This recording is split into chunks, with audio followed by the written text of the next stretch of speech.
I am the Tofu Golem. Please enjoy the video. You begin now, press the Win key or click Start and immediately type Windows Security. This targets the Defender interface fast, avoiding menus. Once you see the app icon, click to open it. That brings you to the protection dashboard. If the app doesn't appear, open Settings, then Update and Security, then Windows Security to reveal the same controls.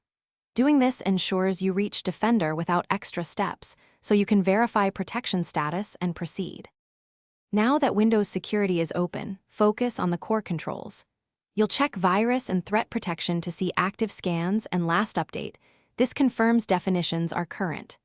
Next, open Firewall and Network Protection to validate network profiling and rules. Make sure your current network is set correctly. Then review App and Browser Control for smart screen settings. This prevents malicious downloads. Once done, you'll know which shields are on and which setting. Finish by confirming real-time protection is on and virus definitions are up to date. That's the primary check.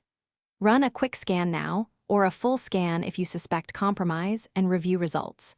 If Windows Security is missing or won't open, run the settings troubleshooter or use PowerShell to re-register the app. This often restores the interface.